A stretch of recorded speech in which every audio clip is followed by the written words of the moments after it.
kasih. Assalamualaikum warahmatullahi wabarakatuh. Waalaikumsalam warahmatullahi wabarakatuh. Salam sejahtera bagi kita semua. Pertama-tama, marilah kita panjatkan puja dan puji syukur kepada Allah Subhanahu wa Ta'ala, yang mana pada hari ini kita bisa bertatap muka melalui daring gitu ya, dalam acara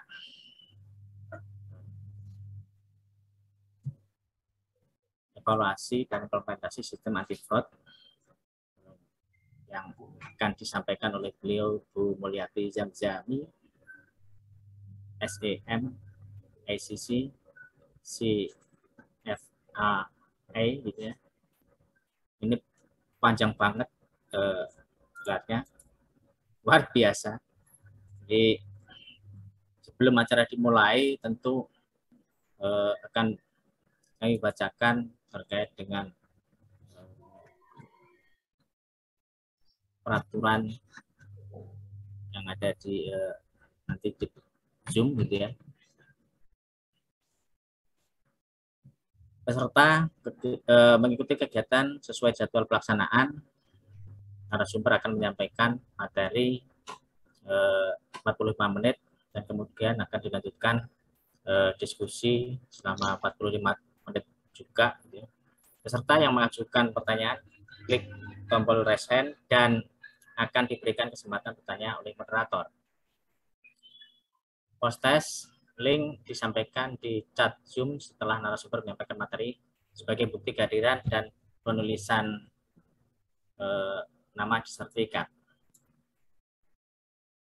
Peserta yang mengikuti post-test atau daftar hadir yang mendapatkan sertifikat kehadiran. Sertifikat paling cepat 2 kali 24 jam setelah kegiatan di download.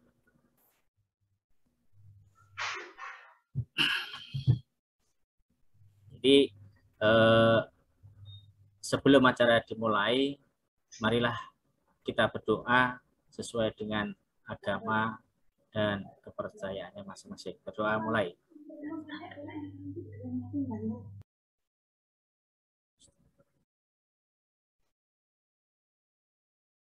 Berdoa selesai.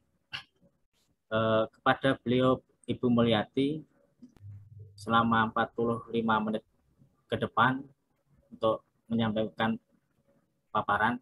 Pada beliau Bu Mulyati, waktu dan tempat dipersilakan.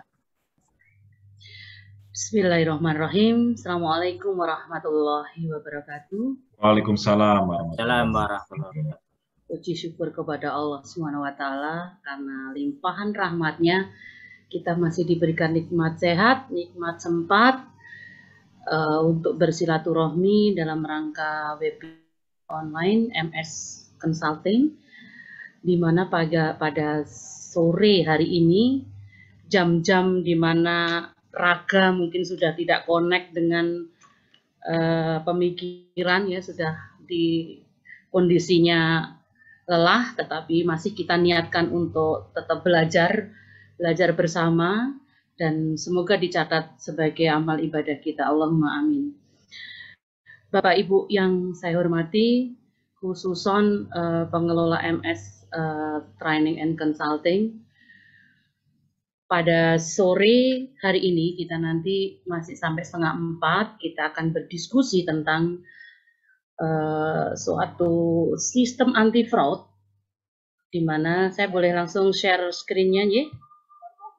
Jadi hari ini kita akan membahas tentang evaluasi dan implementasi sistem anti fraud. Bapak Ibu, kalau kita cermati beberapa minggu, beberapa bulan ini, rasanya kita masih saja dikejutkan dengan OTT yang mengagetkan gitu ya, dimana masih saja dari situ ke situ lagi gitu, dari satu permasalahan yang sudah jelas-jelas kemarin modusnya udah diketahui, tapi tetap aja nekat aja di modus yang sama melakukan kesalahan dan bahkan sampai OTT gitu. Tadi sedikit di awal saya sedikit dicowel Pak Yadi ya. Nggak tahu tadi yang Noel siapa, tapi kok kerasa ada masjid Karanganyar kayak gitu. Jadi ya sedikit prolog saja bahwa memang yang menandatangani kontrak pembuatan Masjid Raya, Masjid Agung Karanganyar beberapa saat kemarin ternyata OTT KPK untuk kasusnya di Bekasi. Jadi kasus Bekasi itu beliau Mr. A itu adalah direktur dari sebuah perusahaan yang pemenang tender pembuatan masjid kami. Dan sampai hari ini sudah pemberian kesempatan 50 hari belum juga selesai. Nah, nanti kita bahas apakah itu kesalahan yang disengaja atau memang kesalahan yang tidak disengaja gitu. Nah, kita masuk ke pembahasan di awal tentang fraud. Ya, jadi bolak-balik kita bicara tentang fraud itu mungkin sudah hafal di luar kepala kita itu. Apa sih pengertian fraud itu? Jadi kalau boleh ini sedikit saya sampaikan bahwa segala tindakan ilegal yang dicirikan dengan tipu daya, penyembunyian atau pelanggaran kepercayaan untuk memperoleh uang, bisa properti atau jasa, untuk menghindari pembayaran atau kerugian jasa, atau untuk mengamankan keuntungan pribadi dan atau bisnis. Nah, ini salah satu pengertian dari fraud saja. Nah, kemudian kalau kita lihat dari lingkup fraud, itu hampir terdapat di setiap lini pada suatu organisasi. Jadi di lini manapun itu terjadi fraud. Kalau bandingan fraud antara fraudnya di Indonesia dan di Malaysia saja. Kalau di Malaysia itu yang melakukan fraud itu di middle up. Jadi middle up dia melakukan fraud tapi gede gitu. Jadi gedenya tuh bendolnya di atas itu. Kalau di Indonesia lebih keren lagi. Bendol semua gitu. Bendol itu apa ya? Jadi semuanya itu rata-rata gitu, apa namanya, fraudnya itu. Dari mulai pimpinan, dari top manajemen sampai pada jajaran yang paling terdepan, paling ujung sampai kepada office boy-nya. Di situ terdapat fraud. Nah, nanti akan kita bahas apakah fraud itu sesuatu yang memang sebenarnya ada, ataukah memang ada faktor-faktor yang menimbulkan adanya fraud. Ya, ada apa sih? Apakah fraud itu memang kayak semacam beda dengan risiko ya?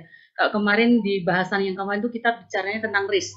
Kalau risiko itu ya ada yang melekat dan memang risiko itu selalu ada, pasti ada. Tapi fraud itu belum tentu ada, tapi potensi adanya itu nyata. Ya. Ada nyata banget bahwa fraud itu punya potensi banget di segala lini. Di lini manapun itu bisa terjadi fraud. Nah, kemudian fraud itu juga dapat dilakukan oleh siapa saja. Ya, kalau kita sejarahnya penangkapan, sejarahnya OTT KPK, sejarahnya yang dipenjara karena korupsi atau KKN lah, semuanya lah kayak gitu. Dari semua profesi itu sudah ada. Ya, dari menteri sudah banyak, dari gubernur banyak, wali kota banyak, bupati banyak, kepala dinas banyak, ya PPK banyak, pejabat pengadaan banyak. Ya. Jadi tidak mengenal siapa, tapi tidak mengenal profesi. Mohon maaf saya tambahin lagi, bahkan sekelas guru besar, rektor, dosen, orang yang sangat berbakat, bahkan orang yang sangat agamis, ada yang ustadz, mohon maaf, semuanya ternyata ada yang sudah tertangkap dan sudah masuk, sudah dibui hanya karena melakukan fraud.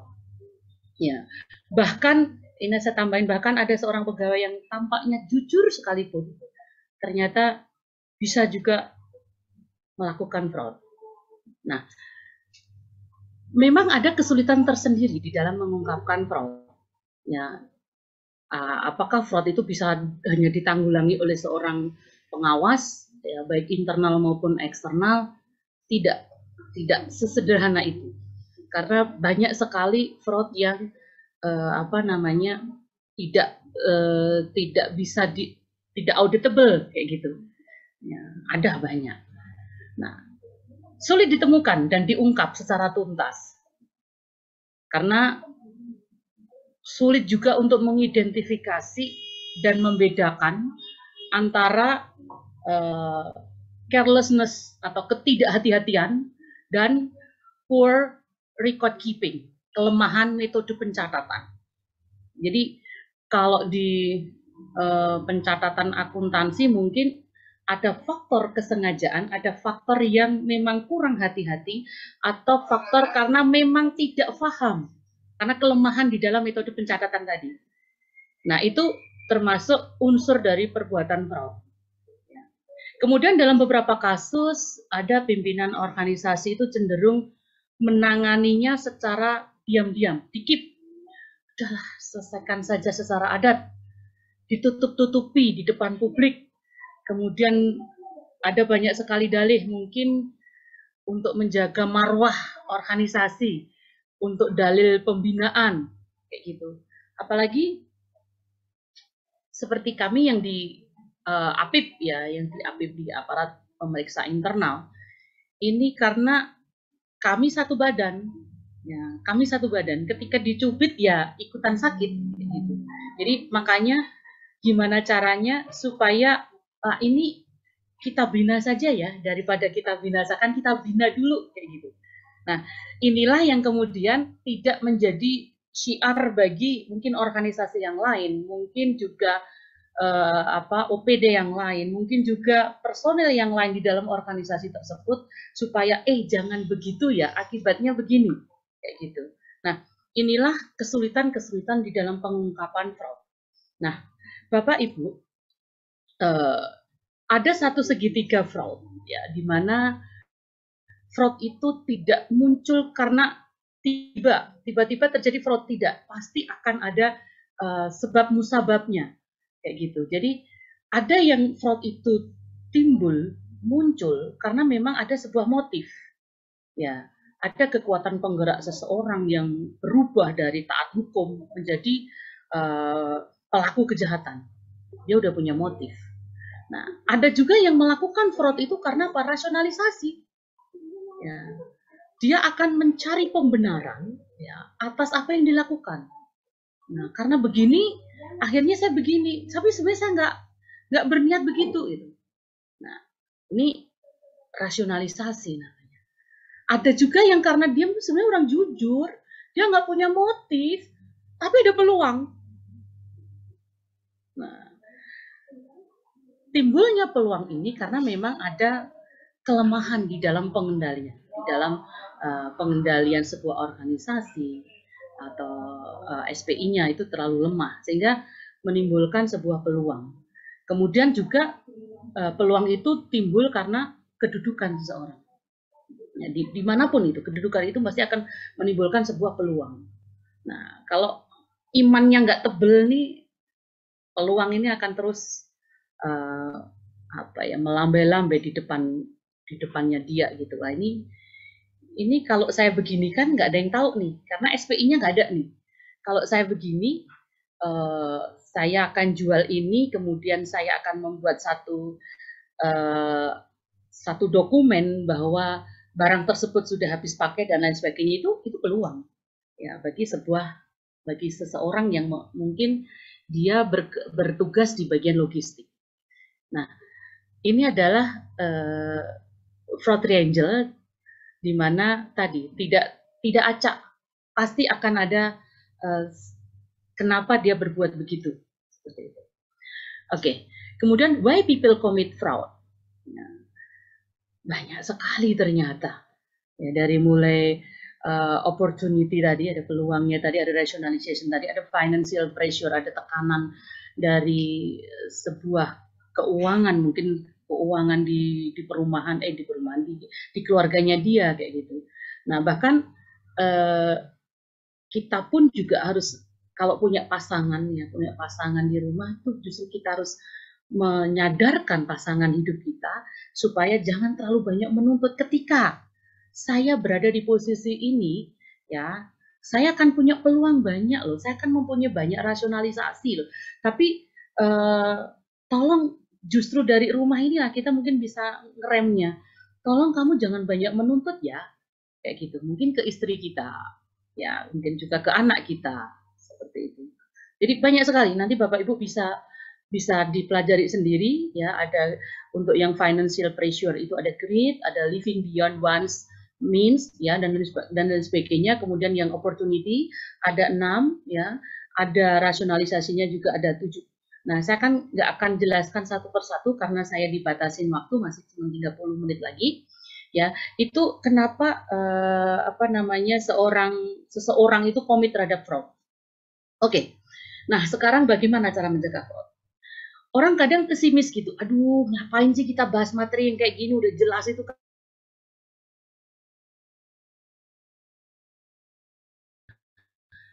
Fraud ya fraud aja. Orang mau bikin untuk mencegah dan lain sebagainya. Tentang kita sudah pesimis, susah nih. Negara kita ini negara yang kaya raya, negara yang gemah lipah, pokoknya luar biasa lah, gemah ripah loh jinawi. Ya. Tetapi apa? Ketika kita disibukkan dengan urusan yang mungkin perbedaan pendapat yang nggak penting, sementara ikan-ikan kita dicuri, ya, sementara ada juga yang BUMN banyak sekali mendapatkan privilege yang seharusnya itu dia harus bisa bersaing dengan perusahaan-perusahaan swasta yang tidak mendapatkan privilege itu, bagaimana caranya dia bisa maju, ya, kayak gitu tuh nggak sempat kepikir gitu, nggak sempat kepikir bagaimana caranya. Nggak usah dicegah lah fraud itu, ngalir aja nggak. Kita harus tetap optimis bahwa fraud ini harus kita cegah seawal mungkin, sedini mungkin. Ya, bahkan di KPK pun tidak hanya sekedar penindakan, tetapi pencegahannya ini juga satu departemen tersendiri yang lumayan gede juga untuk program-programnya. Bahkan dimulai dari dia melakukan kayak kampanye anti korupsi, ya, anti fraud itu dari mulai TK, dari mulai anak-anak TK. Ya, dengan berbagai kemasan yang luar biasa. Ada yang merekrut orang-orang pendongeng-pendongeng bagaimana caranya menanamkan kepada anak-anak kita sejak awal bagaimana untuk pencegahan fraud. Nah, pencegahan fraud itu sebagai suatu pengidentifikasian secara proaktif serta menghilangkan faktor-faktor penyebab terjadinya fraud. Tadi ada beberapa tadi penyebabnya. Nah, kemudian untuk mencegah fraud ini didasarkan pada premis bahwa fraud itu tidak terjadi secara acak. Tadi seperti yang saya kemukakan di awal. Ya, bahwa fraud timbul ketika suatu kondisi itu sangat memungkinkan untuk melakukan fraud. Ya, bahkan kadang-kadang kita nggak punya niat pun ternyata ada peluang. Akhirnya timbul niat untuk melakukan sebuah fraud. Nah, bagaimana lingkungan anti fraud yang harus kita ciptakan di organisasi kita? Kita bicara tentang organisasi kita. Bisa juga tentang di rumah kita. Ya, kenapa enggak? Ilmunya sama, ya. Jadi, mari kita ciptakan lingkungan dengan kultur kejujuran dan keterbukaan. Di sebuah organisasi, sebuah rumah tangga saja lah, rumah tangga. Nih, kultur ini harus terus dibangun. Jadi kejujuran, keterbukaan, bahkan ada kalau di inspektorat dimanapun, yaitu zona anti gratifikasi kayak gitu, zona banyak sekali diciptakan semacam itu. Jadi bagaimana ketika kita mendapatkan sesuatu dan sesuatu itu disinyalir akan menimbulkan satu keputusan yang berbeda atas keputusan kita terhadap sesuatu tersebut, terhadap satu objek yang memberikan tersebut. Nah, apakah seperti ini diperbolehkan? Nah, kalau kita menciptakan sebuah kultur keterbukaan, kejujuran, ya, ini bisa kita bangun. Ya, ketika ada seseorang memberikan hadiah, kita laporkan.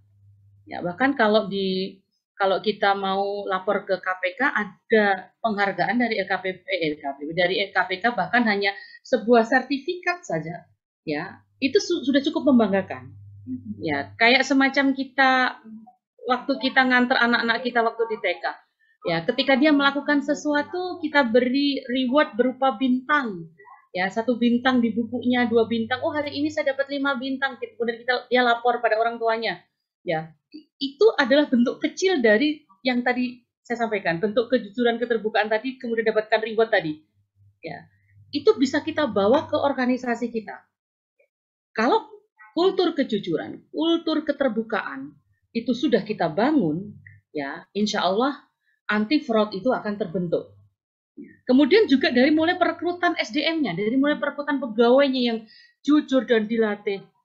Kemudian mereka diberikan program sadar fraud. Ya, ini mungkin di perusahaan-perusahaan asing, perusahaan-perusahaan swasta mungkin sudah mulai dilakukan, sudah lama dilakukan. Tetapi yang menjadikan kita sedih itu di government nih, di pemerintahan, di public sektornya ini masih kurang di dalam perekrutan dimulai dari melatih jujur dan program sadar fraud ini. Sebenarnya banyak sekali sih tata cara untuk bisa merekrut pegawai yang jujur ini. Kita bisa melihat track recordnya dari seseorang yang kita rekrut itu dari banyak hal. Dari sosial medianya saja kita sudah bisa tahu. Ini model orang kayak gini tuh kayak apa sih macamnya nih. Bisanya cuma nyinyir aja nih di sosial media nih, pamer apa. Nah, ini banyak sih kita bisa melihat karakter seseorang itu dari sosial medianya. Salah satunya. Ya, kemudian tadi ada kalau di kebiasaan itu surat surat berkelakuan baik kayak gitu ya. Tapi itu kan hanya sekedar surat, nggak bisa membuktikan apapun gitu. Nah, ini yang harus kita tata. Kemudian menciptakan lingkungan kerja yang positif. Bagaimana sebuah suasana yang tidak menjadikan sebuah rivalitas di sana. Sebuah suasana yang saling mendukung, ya. Memang kita masih di pemerintah ini masih terlalu kaku, tidak boleh terlalu kreatif ya. Maksudnya juga bagaimana kita menata kursi kita juga tetap harus rapi dan sebagainya. Ada beberapa industri kreatif sudah sangat liar sekali di dalam membebaskan sebuah lingkungan kerja supaya berdampak positif terhadap orang-orangnya. Kalau orang-orang kreatif pasti akan menciptakan satu lingkungan kerja itu yang sangat kreatif, dan kita pun sebenarnya bisa. Yang penting nggak frontal banget lah kayak gitu. Jadi bisa saja kita berkreasi, yang penting menciptakan lingkungan kerja yang positif. Ketika menciptakan lingkungan kerja yang positif, termasuk dengan teman-temannya, terhadap rekan kerjanya, terhadap atasannya, terhadap bawahannya, lingkungan kerja yang positif ini terus dibangun, ini akan menimbulkan sebuah lingkungan anti fraud. Karena apa? Saling mengingatkan satu dengan yang lain. Kemudian mengembangkan code of conduct dari sebuah organisasi, ini pastilah. Yang nomor 5 adalah menerapkan program bimbingan pegawai. Nah, ini yang jarang sekali dilakukan di Pemda, di pemerintahan daerah, mungkin di OPD, mungkin di Polda juga dan sebagainya, menerapkan program bimbingan pegawai, employee assistance program. Ya, jadi kalau mungkin kita nih sebagai atasan, kita sudah ngerasa ada satu kelompok yang mungkin sudah agak mulai goyang-goyang nih, kayak gitu. Nah, tidak goyang pun sebenarnya harus ada program yang rutin untuk ada penerapan program bimbingan pegawai ini. Oke, next. Kemudian untuk mengeliminasi kesempatan fraud, 1, jalankan pengendalian intern yang baik. Ya, kita tahu bahwa SPI di masing-masing OPD, di masing-masing satker itu masih sangat lemah. Ya, karena apa? Kepedulian dari pimpinan tertinggi, top manajemen di sebuah OPD itu masih sangat lemah. Padahal ketika pengendalian internal ini dilakukan dengan benar, ya kita tidak perlu takut dengan adanya pengawasan baik internal pengawas maupun eksternal pengawas, baik dari APIP maupun dari BPK. Mungkin sekarang juga ada tambahan KAP. Ya, karena apa? Udah menjalankan pengendalian internal dengan baik. Kemudian mempersempit peluang kolusi. Nah, ini harus kemarin relate dengan yang materi yang saya sampaikan, yaitu apa? Mitigasi risiko di setiap titik-titik kritis. Sehingga apa? Mempersempit peluang adanya kolusi. Kemudian program pengembangan penempatan SDM, mutasi SDM, di mana seorang bendahara dia harus digeser 5 tahun sekali, seorang pegawai dia harus tidak menangani satu kegiatan yang sama lebih dari 5 tahun dan lain sebagainya. Nah, itu program-program yang harus dijalankan oleh sebuah organisasi untuk mempersempit peluang kolusi tadi. Kemudian nomor 3 adalah menginformasikan kebijakan organisasi kepada rekanan. Ya, jadi kepada rekanan kita di luar sana, bisa siapapun rekanan itu, bukan rekanan untuk pengadaan barang dan jasa saja, banyak rekanan di luar kita ya yang mungkin berhubungan baik. Misalnya kita di inspektorat, rekanan kita adalah APH, rekanan kita adalah OBRI, ya, dan lain sebagainya. Yang keempat adalah menyediakan saluran pengaduan, menciptakan gambaran bahwa yang salah pasti dihukum. Ya, di setiap kabupaten kota di kementerian itu sudah dibuat whistleblower system. Tetapi apakah itu dikelola dengan baik? Bagaimana SOP pengaduan itu hingga kasus ataupun hingga aduan, misalnya ada aduan masyarakat, hingga aduan itu selesai diselesaikan. Atau ada sebuah aduan yang mungkin ini tidak layak untuk diangkat karena buktinya akan sangat kurang, maka silahkan diarsipkan dengan baik. Karena ketika ada orang yang mengajukan aduan masyarakat kemudian tidak ditindaklanjuti dengan baik, maka dia akan semakin marah. Ya, kalaupun memang ini jelaskan baik-baik, ini datanya kurang, mohon maaf, ini datanya kami arsipkan. Suatu hari, arsip ini pun masih sangat berguna ketika ada aduan yang lain, ketika sebuah pasal itu kita jejerkan ternyata, oh ini nyambung nih dengan kasus yang masih relate dengan kemarin yang aduan masyarakat. Nanti kita masih bisa buka lagi. Apakah sudah ada manajemen yang baik tentang aduan masyarakat di masing-masing OPD? Saya bisa menjawab bahwa sebagian besar Pemda belum melakukan ini secara optimal. Kemudian melaksanakan audit fraud secara proaktif. Nah, audit fraud juga mungkin banyak teman-teman yang masing-masing masih mempunyai kekurangan SDM di dalam mengaudit fraud ini. Ya, terbukti dengan adanya kekurangan SDM di masing-masing inspektorat ya, itu masih sangat kurang sehingga auditornya masih sangat kurang untuk menangani banyak sekali permasalahan di masing-masing daerahnya. Oke, next. Nah, tanggung jawab dari manajemen dalam mencegah dan pendeteksian fraud yaitu satu, pengembangan lingkungan pengendalian yang dimulai dari kesadaran tentang perlunya pengendalian. Ya, kita kembangkan sebuah lingkungan pengendalian. Nah, seperti ini, pengembangan ini itu memang harus atau membutuhkan satu kesadaran penuh dari pimpinan sebuah organisasi. Ya, pimpinan sebuah organisasi itu harus mempunyai keinginan untuk memang ada pengendalian fraud di satkernya. Kalau tidak, dia pasti akan melemahkan SPI malah. Dia justru akan melemahkan sebuah pengendalian untuk pendeteksian fraud. Bagaimana caranya dia supaya justru menimbulkan titik-titik di mana dia bisa justru akan bisa berkolusi. Nah, makanya tadi harusnya pemimpinnya dulu nih. Sebagus apapun kalau pimpinannya itu tidak mempunyai kesadaran untuk pencegahan pendeteksian fraud, ya mungkin keberhasilan sebuah program anti fraudnya itu mungkin tidak berjalan optimal karena dia melawan sebuah sistem yang anti fraud tadi sendiri seperti itu. Kemudian yang kedua adalah penetapan tujuan dan sasaran organisasi yang realistis. Gak usah muluk-muluk, ya step by step dulu. Ya, bagaimana cara untuk membuat atau mengembangkan lingkungan pengendalian tadi. Kemudian yang ketiga adalah menetapkan aturan perilaku, code of conduct-nya. Ya, bagi semua pegawai, tidak terkecuali, didokumentasikan, diimplementasikan dengan baik. Ya, code of conduct itu tentunya ada dewan etiknya. Ya, ada code of conduct tapi tidak ada dewan etiknya, sama juga bohong. Ya, jadi setiap inspektorat itu harusnya punya dewan etik.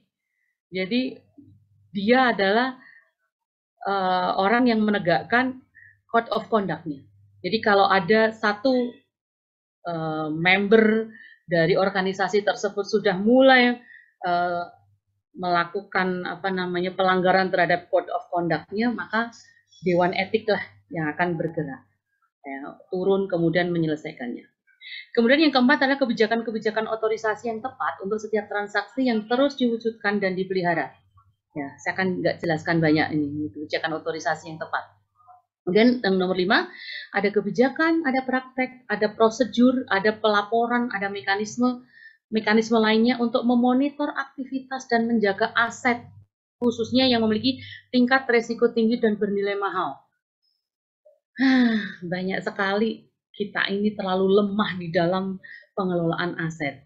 Ya, padahal kita sudah setengah mati membangun berdarah-darah, ya duitnya dari manapun, ya begitu sudah jadi gedung, ya pemeliharaannya tidak dilakukan dengan baik, kemudian bagaimana dia memonitor untuk menjaga asetnya, ya bahkan aset yang hilang, aset yang tidak sertifikatnya kemana nggak jelas. Nah ini lemah sekali di dalam pengelolaan aset. Padahal sebenarnya banyak sekali, hampir saya belum dapat datanya, ya pemda-pemda kita itu banyak yang sudah WTP. Padahal WTP tapi asetnya acak-adul, ini sama juga bohong. Ya, harusnya asetnya ini dijaga benar gitu. Ya asetnya banyak, ada aset yang bergerak, ada aset tetap, ya banyak juga yang mungkin banyaklah kasus kalau aset itu luar biasa banyak. Ya bagaimana jaraknya dia ngebangun udah nggak bener, nah, ini balik ke pengadaan barang dan jasanya. Ya dia udah keluar duit banyak, tetapi pembangunannya nggak bener, terus kemudian ditendang aja ambrol itu banyak. Kemarin ada Pak Ganjar juga viral juga ya, ada satu pembangunan sekolah yang ditendang pun ambiar gitu. Ini kan bagaimana aktivitas menjaga asetnya dimulai dari membangun asetnya aja udah nggak bener gitu. Ya, dan masih banyak yang lain ya. Yang kemudian yang keenam adalah mekanisme komunikasi informasi yang dapat dipercaya serta berkesinambungan antara seluruh pegawai dengan pihak manajemen atau pimpinan instansi. Nah, bagaimana caranya berkomunikasi, mekanisme komunikasi informasi ini harus dijaga, ini harus diatur. Ya, jangan sampai ternyata justru komunikasinya ini liar, itu justru merusak organisasi. Ya, sesuatu hal yang seharusnya itu menjadi aib sebuah organisasi yang kemudian terjadi kebocoran, kemudian tadi harusnya dibenerin, ini sudah keluar dengan begitu luar biasa, kayak netizen itu, jadi jelek-jelekin organisasi sendiri. Kemudian mekanisme komunikasinya tidak diatur, wah ini bisa lapor ke sini dan sebagainya. Nah ini harus diatur supaya tadi kita kan tahu di titik mana sebenarnya kesalahan ini dimulai. Seperti itu. Oke, next. Nah ini faktor untuk yang mempengaruhi pengembangan dan implementasi pencegahan fraud. Faktor yang mempengaruhi pengembangan dan implementasi pencegahan fraud yaitu satu, komitmen manajemen. Tadi di awal saya sampaikan. Ketika top manajemennya tidak punya komitmen, mohon maaf, ya sehebat apapun programnya pasti tidak optimal. Ya. Kemudian juga komitmen staf dan pegawainya. Mau nggak pegawainya diberikan program pengembangan untuk anti fraudnya? Kemudian ada sumber daya.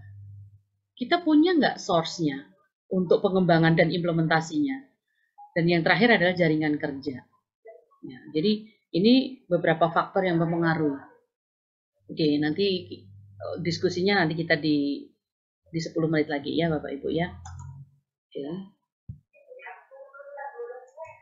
Kemudian untuk peranan SPI, banyak sekali yang masih mengesampingkan adanya SPI. Kadang-kadang SPI itu apa, pentingnya apa. Padahal ini tadi adalah ketika ada three line defense, ya, defense pertama itu ada di organisasi, ada di SPI-nya. Ketika di SPI-nya dia udah bagus, ya, ini defense pertamanya itu sudah matang, sudah kuat. Baru defense yang kedua adalah API, inspektorat. Nah, defense yang ketiga ya adalah external auditor. Nah, SPI ini peranannya sangat luar biasa dalam menjaga fraud. Jadi, fitur sistem pengendalian manajemen seperti pengendalian internal umumnya dianggap sebagai pencegahan utama dari sebuah fraud. Dengan demikian, sistem pengendalian internal potensial mencegah kesalahan dan fraud melalui pemantauan dan peningkatan proses pelaporan organisasi dan keuangan. Ya, oke. Serta memastikan kepatuhan terhadap peraturan hukum yang terkait. Nah, gak usah sampai kepada APH, ya cukup dengan 3-line defense ini. Ya, defense pertama dari SPI, dari kemudian internal auditor, baru kemudian external auditor, selesai. Ya, nggak usah sampai ke APH, nggak usah sampai ke mana-mana gitu. Ya. Nah, ini unsur SPI untuk mencegah fraud. Yang pertama adalah lingkungan pengendalian layak dan budaya pengendalian positif. Kemudian aktivitas penilaian risiko dapat membantu pengidentifikasian skema atau pola fraud yang potensial sehingga suatu risiko terjadinya fraud itu dapat dikurangi. Yang ketiga adalah prosedur dan kegiatan pengendalian harus disusun manajemen, dijalankan dan diterapkan secara konsisten. Sedangkan informasi dan komunikasi dapat membantu mencegah fraud dengan dua cara, yaitu arus informasi yang lengkap dan akurat dapat mengurangi kesempatan seseorang untuk melakukan fraud, dan suatu komunikasi yang terbuka dapat membantu mendeteksi adanya fraud secara dini. Ya, tidak ada dusta, tidak ada rahasia di antara kita. Ini pasti akan bisa mencegah fraud. Oke, kemudian faktor penting untuk mencegah dan mendeteksi fraud yaitu menciptakan dan memelihara kultur kejujuran dan etika yang tinggi tadi, kemudian melaksanakan evaluasi risiko fraud. Jadi risiko fraud itu dari waktu ke waktu dia harus dievaluasi, Bapak Ibu. Ya, karena dia akan terus berubah, apalagi perubahannya ini terkait dengan semakin cepatnya zaman. Jadi adanya teknologi informasi yang luar biasa.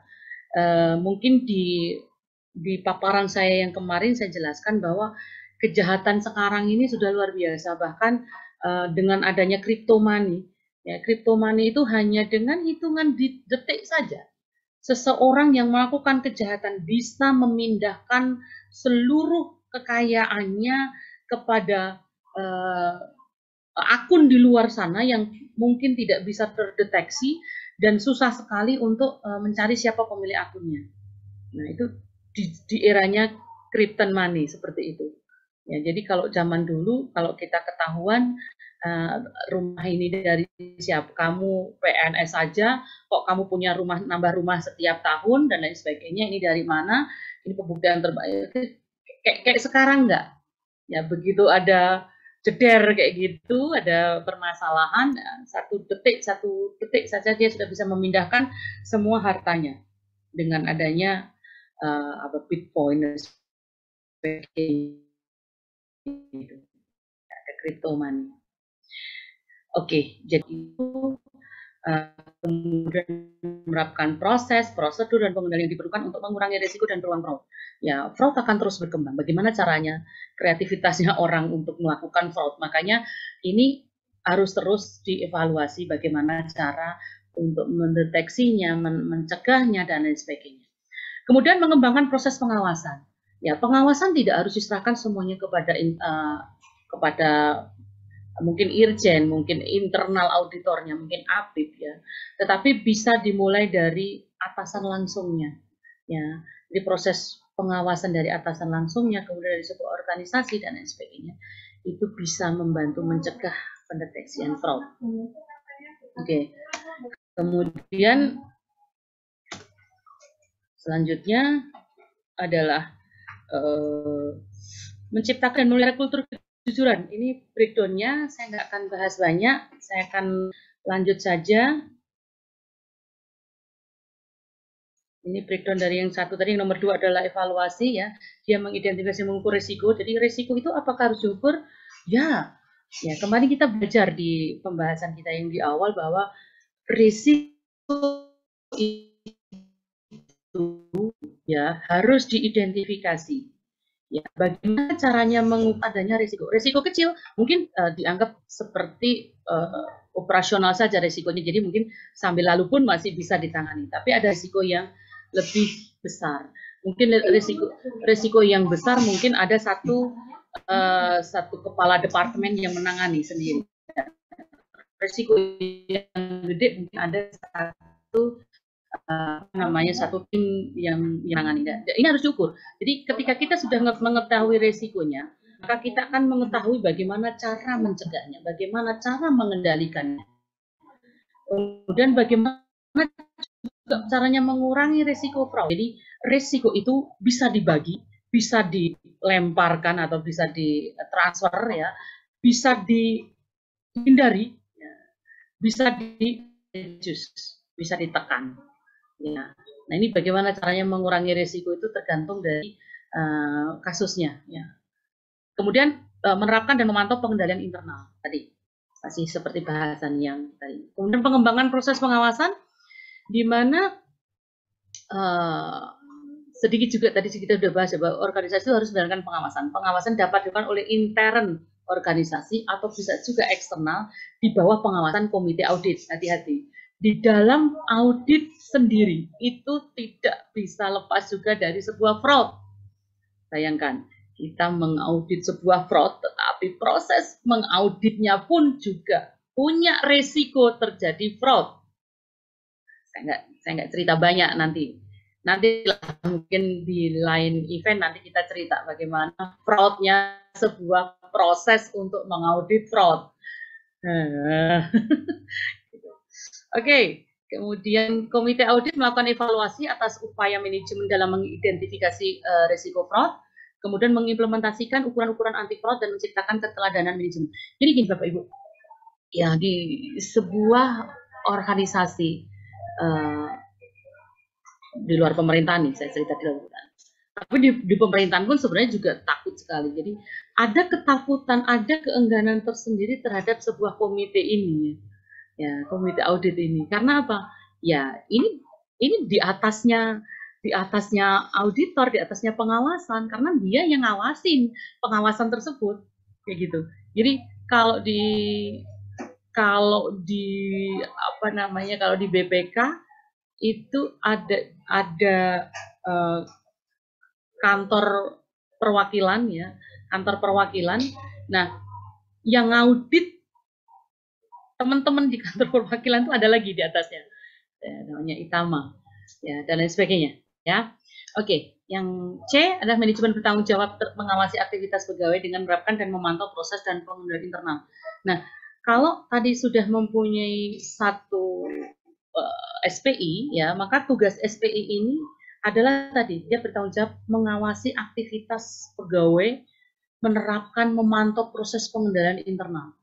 Nah, permasalahannya adalah SPI bahkan di BUMN-nya dia memang dibuat tidak kuat. Padahal ya harusnya ini harus kuat banget nih SPI-nya nih. Supaya apa? Supaya mereduce banyak sekali risiko tadi. Ya, di lini pertahanan pertamanya sudah harus bagus dulu. Seperti itu. Kemudian auditor internal membantu menangkal fraud dengan melakukan pemeriksaan dan evaluasi atas kecukupan dan efektivitas SPI, ya, sejalan dengan potensi risiko yang terkandung di dalam berbagai segmen operasi organisasi. Nah, memang tugasnya internal auditor itu adalah membantu untuk melakukan evaluasi atas efektivitas sebuah SPI di masing-masing OPD. Kalau kita bicara di tataran pemerintahan, masing-masing OPD ini bagaimana SPI-nya itu internal auditor, bahkan APIP-nya itu mempunyai tanggung jawab melakukan itu. Terus melakukan pemeriksaan, dievaluasi, cukup nggak, efektif nggak, kayak gitu. Nah, ketika SPI-nya berjalan dengan baik, tugasnya semakin ringan si APIP-nya, kayak gitu, ya. Kemudian auditor eksternalnya membantu manajemen dengan melakukan penilaian atas proses organisasi dalam mengidentifikasi, menilai, dan menangani risiko fraud. Nah, auditor eksternal pun juga mempunyai kewajiban untuk melakukan penilaian tadi. Ya, biasanya nanti temuan-temuannya ada SPI-nya di sini tuh lemahnya di sini, SPI yang di sini itu lemahnya di sini, harusnya begini, kayak gitu. Itu tugas yang auditor eksternalnya. Oke. Kemudian bagaimana strategi pemberantasan fraud? Ya, ada 4 strateginya Bapak Ibu. Yang pertama adalah edukatif, ada preventif, ada represif, untuk preventif, represif untuk melakukan tindakan prevennya.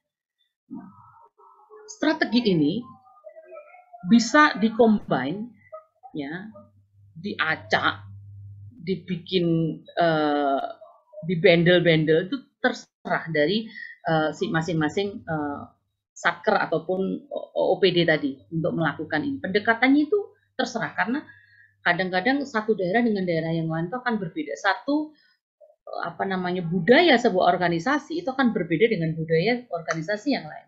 Ada yang cuma diberikan contoh, ya, dia udah oh iya, udah bener ya. Ada yang sudah diedukasi, diberi contoh, diberikan ini, nggak ngikut juga kayak gitu. Berarti strategi pendekatannya beda lagi, beda mungkin apa. Nah, itu silahkan dikombin sendiri. Ini strategi untuk memberantasnya seperti itu. Oke, kemudian fakta terkait pengendalian fraud. Nah, ini agak sedih nih Bapak Ibu ya, bahwa ternyata terdapat kemungkinan bahwa fraud itu telah terjadi. Ya, kita bicara dari tadi itu kan fraudnya belum terjadi gitu. Gimana cara mencegahnya? Oh, kalau fraudnya belum terjadi, ini dibikinnya begini-begini. Nah, ini fraudnya itu sudah terjadi. Dan mungkin akan terjadi pada setiap organisasi. Nah, ini bagaimana caranya? Bahkan mungkin fraudnya dilakukan oleh top manajemennya. Nah, ini yang membutuhkan satu mungkin pemikiran yang lebih ya. Sekali lagi tadi, fraudnya bisa saja sudah terjadi, mungkin akan terjadi, dan akan dipertahankan terjadi. Ya. Ini gimana caranya? Kepala dinas yang di sana itu sumbernya fraud. Ini gimana caranya supaya kepala dinasnya itu ya diganti dengan orang yang setipe supaya fraudnya terus terjadi, karena begitu ada fraud ada setoran masuk ke kantongnya sini dan lain sebagainya. Ya, ini fakta ya terkait dengan pengendalian fraud. Ya, jadi tidak semudah kita membuat perencanaan seperti di awal seolah-olah fraudnya belum terjadi nih. Ini ternyata fraudnya udah terjadi. Kemudian konsekuensi real atas kejadian fraud yang terjadi pada setiap organisasi tidak dapat diukur hanya dengan kerugian dalam nilai satuan uang. Nah, kalau sistemnya sudah rusak, ini kerugiannya unlimited. Ya, pola pikir yang koruptif, dari mulai office boy-nya, dari mulai drivernya, ya isi bensinnya udah bohong, ya akhirnya terjadi satu ya habit yang ketika itu diukur dengan rupiah nggak bisa, itu unlimited, ya itu kerugiannya itu jauh lebih gede dari sekedar rupiah. Kemudian manusia dan situasi berubah dalam periode tertentu dan sebagian perubahan itu menambah risiko terjadinya fraud. Tadi saya cerita. Ya, bahkan teknologi informasi ya akan membuat seseorang itu lebih berubah pola hidupnya dan lain sebagainya, sehingga fraudnya juga akan bergeser. Ya, orang dulu kejahatan atau fraudnya itu cuman sedikit, tapi begitu ada fasilitas justru lebih gede lagi. Nah, manusianya akhirnya berubah menjadi konsumtif. Ya, setiap hari COD, istrinya juga mintanya ini, lain sebagainya. Akhirnya tadi, manusia dan situasinya berubah dalam periode tertentu, maka perubahan dan tambahan terjadinya risiko itu semakin meningkat. Kemudian yang keempat, ada pengendalian akuntansi internal yang tradisional itu memainkan peran kritis dalam menangkal fraud. Namun hanya mencerminkan satu segi dari pencegahan dan pendeteksian. Ini kalau pencatatan keuangannya, ini hanya sebagian kecil saja ya dari sebuah fraud. Padahal fraud itu tidak hanya sekedar di keuangan, tadi saya cerita, tidak hanya sekedar di keuangan, tetapi pola pikir yang korup dan lain sebagainya itu menjadi luar biasa. Dan akuntansi itu hanya sebuah pengendalian yang tradisional. Nah, kita harus mencari lebih bagaimana caranya. Zaman sudah semakin maju, jangan hanya sekedar tradisional di dalam pencegahannya. Yang kelima adalah mengandalkan pada kegiatan audit sebagai satu-satunya instrumen dalam mendeteksi fraud tidaklah cukup. Tidak hanya tugas seorang auditor untuk mencegah fraud. Ya. Terus dari mana? Tadi geser ke depan lagi dari berbagai aspek tadi. Ya, dari mulai bagaimana komitmen seorang pimpinan OPD, bagaimana komitmen staf-stafnya, bagaimana sumber daya di sana. Ya, sumber dayanya bagaimana? Ya adalah bagaimana mekanisme kalau ada orang ngasih hadiah, bagaimana kalau kemudian ada orang yang mempengaruhi untuk mengambil keputusan yang berbeda. Ya, ada SOP-SOP-nya seperti itu. Ya, kemudian setiap orang di dalam dan di luar organisasi memiliki peran dalam mencegah dan mendeteksi fraud. Ya, bisa dari dalam, bisa dari luar. Ya, di dalam mencegah dan mendeteksi fraudnya. Oke, ini kunci di dalam mencegah dan mendeteksi fraud. Satu, financial control. Ya,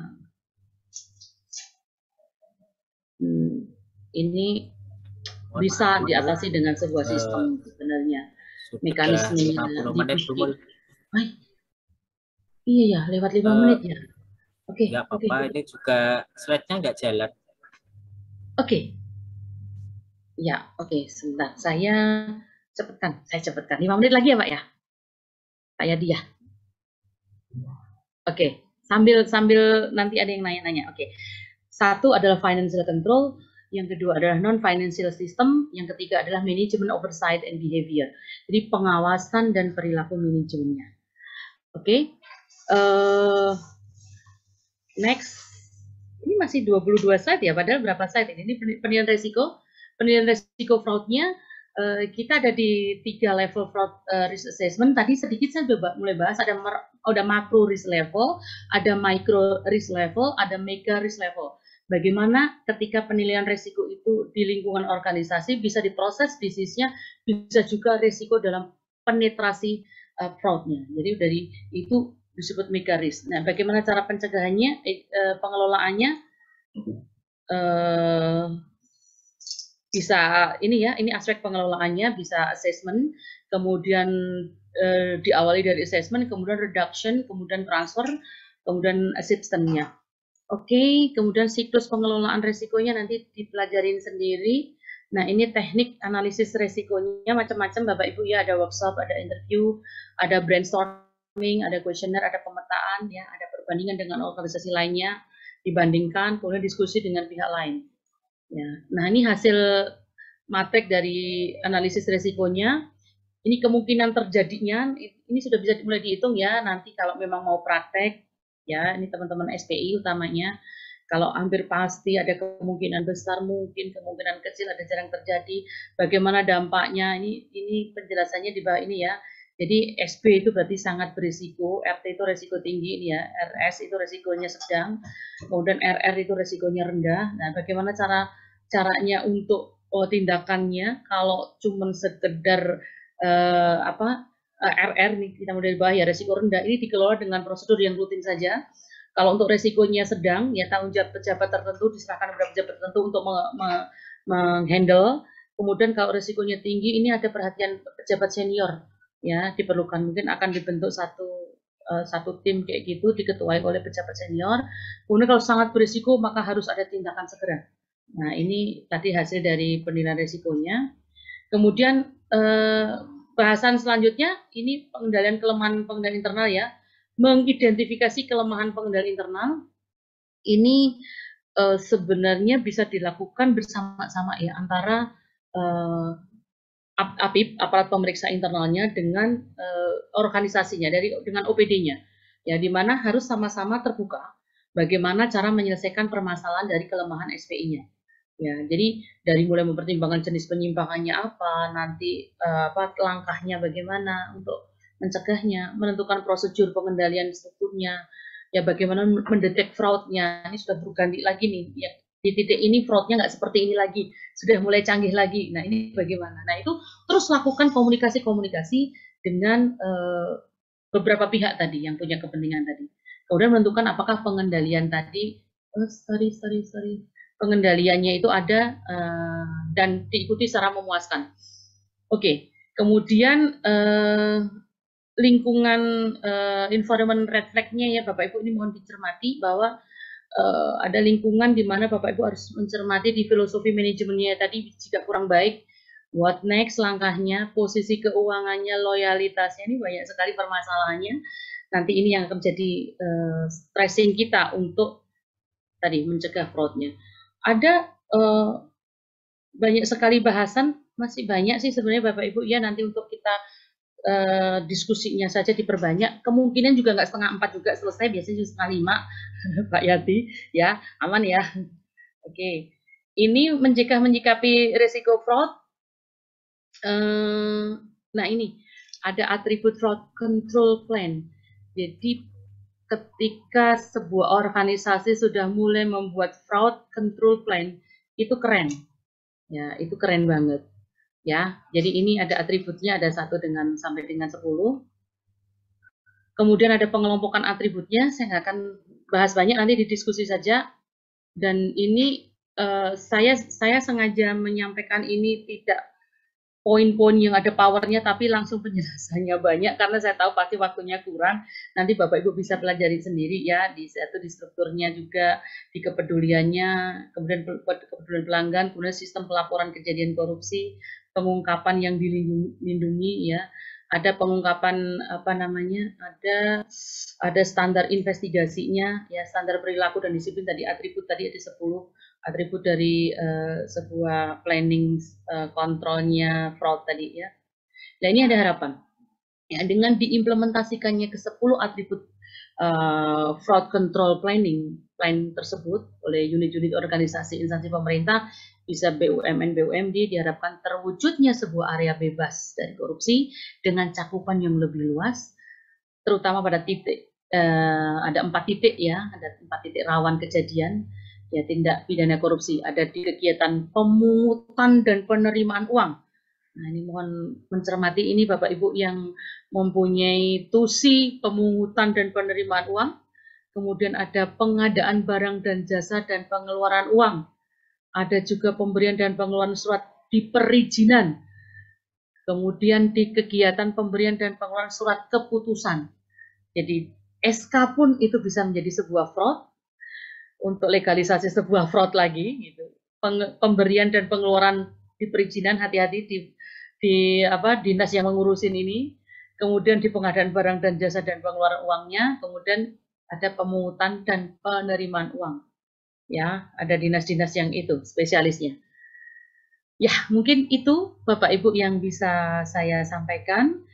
Kita buka diskusi sampai dengan monggo nanti dari moderatornya.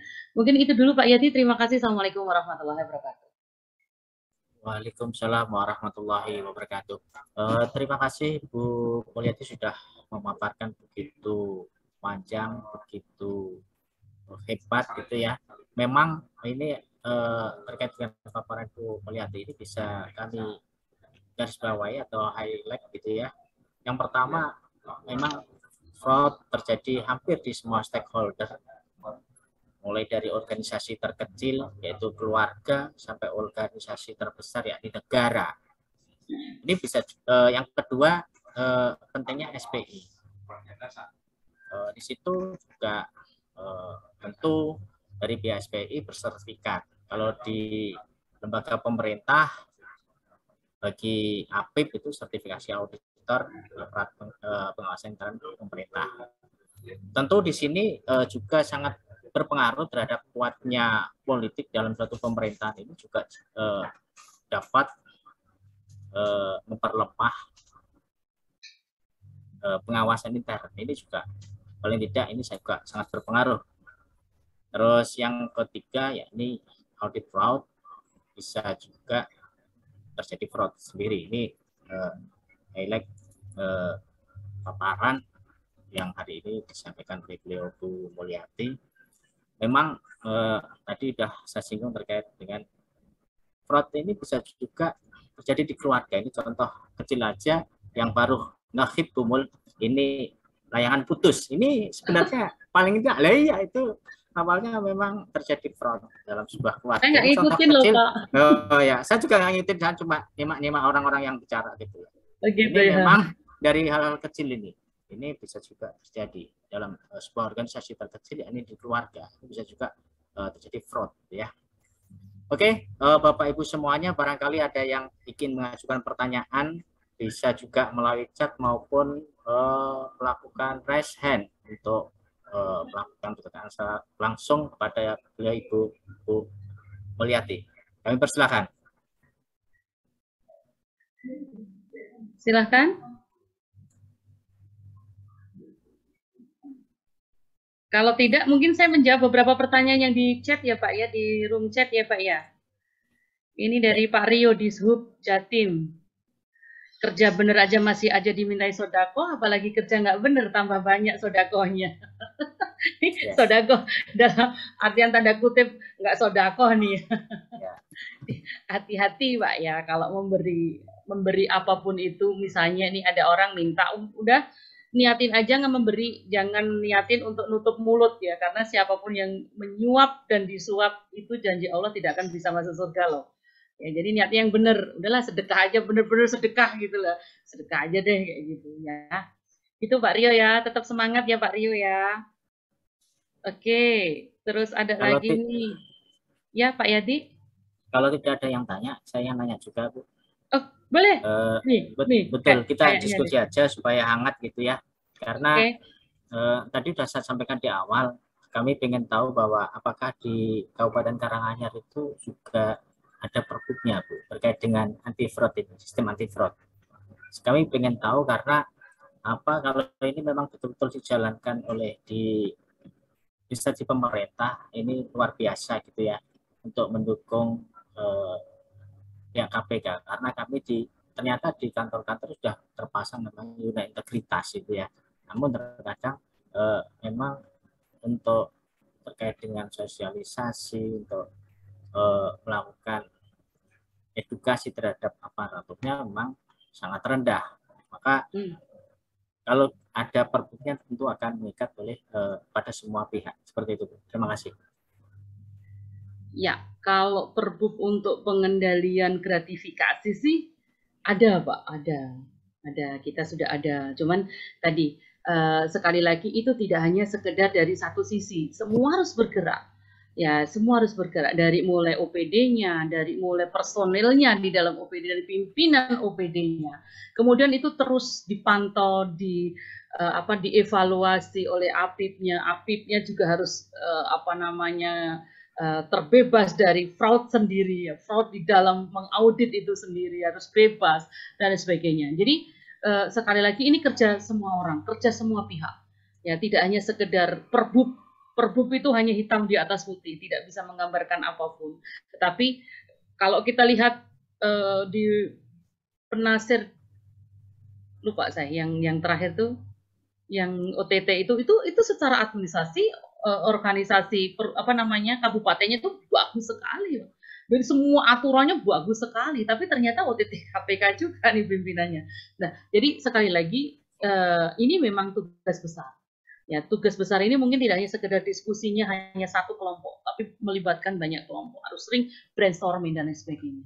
Mungkin itu Pak Yati, itu ada Bu Rosa yang kayaknya udah melambai tangan kayaknya. Siap. Terima kasih Bu.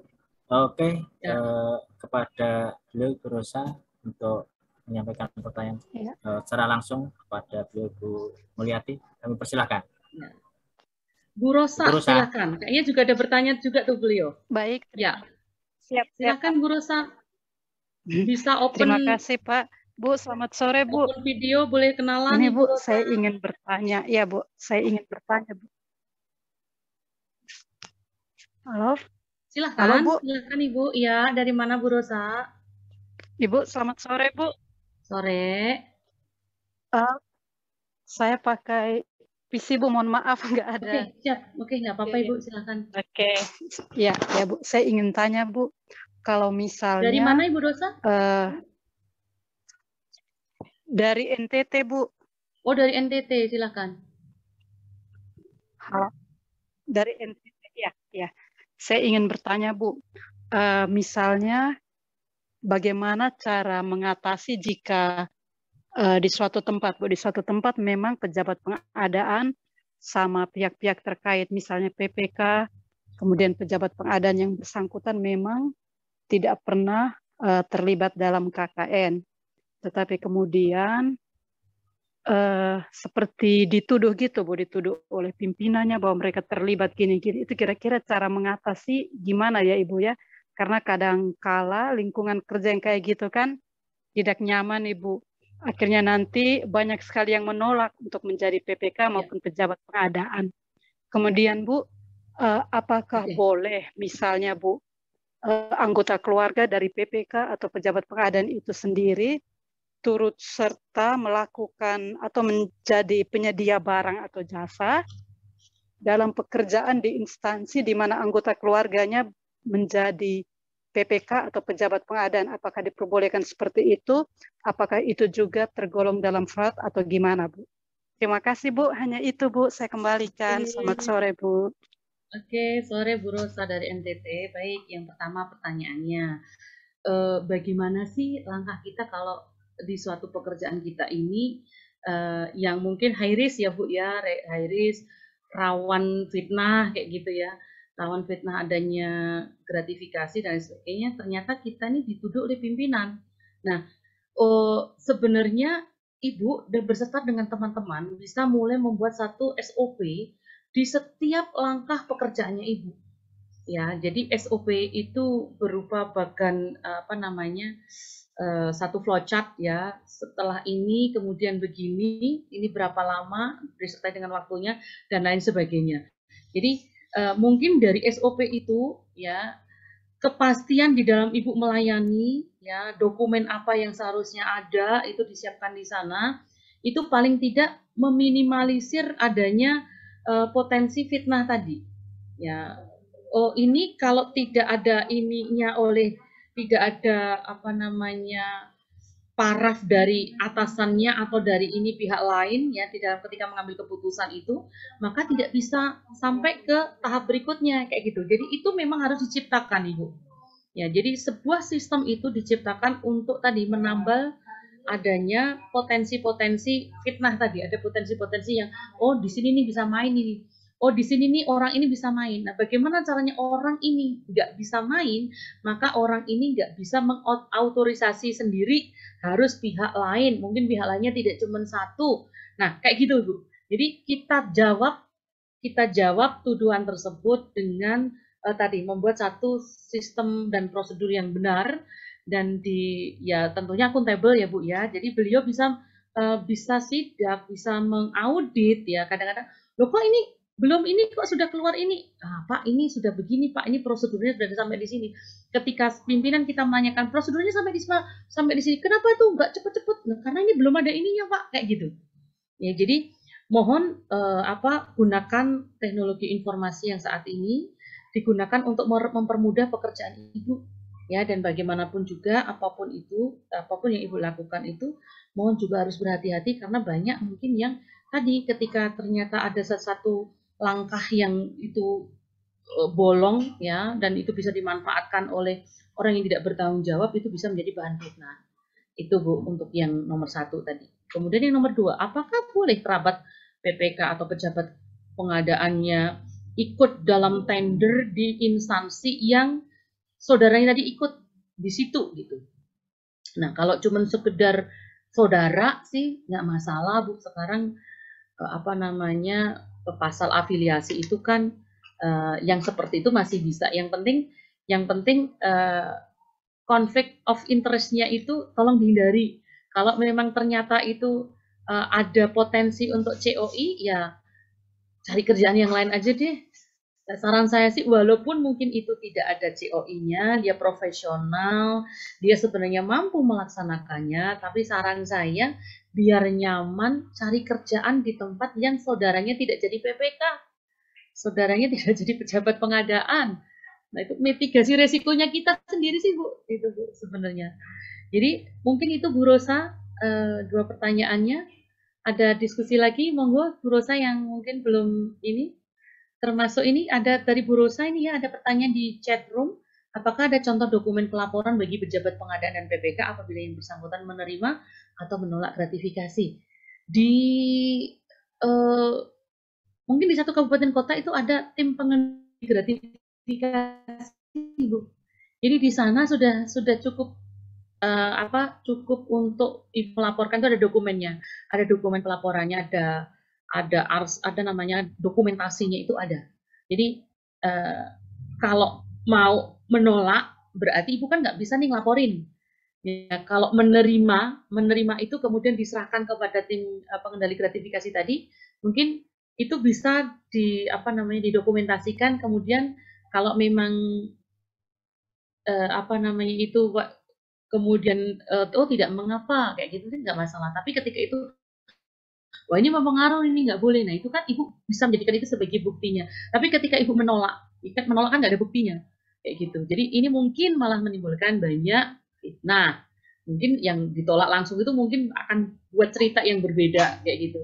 Yang jelas begini ibu, ketika kita sudah hakul yakin masuk sebagai PNS, maka pastikan nama baik kita jaga sampai pensiun. Ya, kita nerima apa, semua orang tahu. Orang yang memberi itu pasti akan cerita, Ibu Rosa itu loh, kemarin itu saya kasih amplop 1 juta mau. Itu sudah seluruh lingkungannya Ibu di kabupaten tuh dengar. Ya, tetapi ketika Ibu Rosa itu menolak dengan halus di depan banyak orang, dia nggak mau menerima, di sana juga dia nggak mau menerima, di sana nggak menerima, itu sudah tersebar semuanya bahwa ibu itu kredibilitasnya bagus, dia tidak bisa menerima suap dan lain sebagainya. Jadi sekali ibu salah ya ketika mau menerima tadi dengan catatan tidak dilaporkan ya, kalau mohon berkenan ini nanti saya laporkan ya kayak gitu, pasti dia akan ya udah nggak jadi Bu, itu ya terserah dia kan, tapi itu memberikan edukasi sebenarnya. Seperti itu Bu Rosa. Begitu Ibu. Monggo Pak Yati. Siap Bu, makasih Bu atas penjelasan dan pencerahannya. Sama-sama Ibu.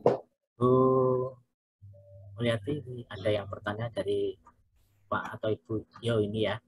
Izin bertanya, bila ada pihak yang mengintervensi Pokja dalam proses tender, sanksi apa yang diberikan pada mereka? Terima kasih. Ini kelihatannya boleh diulang Pak. Halo. Bila ada pihak-pihak yang mengintervensi Pokja dalam proses tender, sanksi apa yang diberikan pada mereka? Ini. Oke. Jadi kalau mungkin ada perbu gratifikasi, perbu terkait dengan sistem fraud, mungkin bisa ya Bu ya, ada sanksi dimasukkan di dalam perbu tersebut ya. Ini kelihatannya belum ketika belum ada kan. Pak Yao ini ya Pak ya. Oke, ya, ada juga Pak Agus Kurniawan yang raisen. Saya jawab sebentar Pak Agus, sabar ya Pak Agus. Sebentar. Izin bertanya, bila ada pihak-pihak yang mengintervensi Pokja dalam proses tender, sanksi apa yang diberikan pada mereka? Ya, Pak Agus. Ini sanksinya dari Pokjanya yang mau diintervensi atau sanksi kepada yang mengintervensi? Jadi ini Bapak Ibu. Jadi Pokja ini kalau hari ini mau jujur itu bisa banget, bisa banget. Mau bersih itu bisa banget. Karena apa? Semua prosedur sudah diatur di Perpres. Semua dokumen sudah diatur di Perpres. Mau ngapain lagi? Ikutin aja Perpresnya. Ya, nggak usah aneh-aneh. Sekali lagi saya katakan, tolong jaga nama baik sampai pensiun. Paling tidak sampai pensiun lah. Karena begitu Bapak, salah satu Pokja mau menerima apapun, mau menerima intervensi. Ini intervensi ini nggak duit nih, intervensi ini cuma perintah. Ya, 1 menerima duit, 2 menerima perintah. Ya, kalau dia mau, namanya udah tersebar. Oh, itu mau nih diintervensi.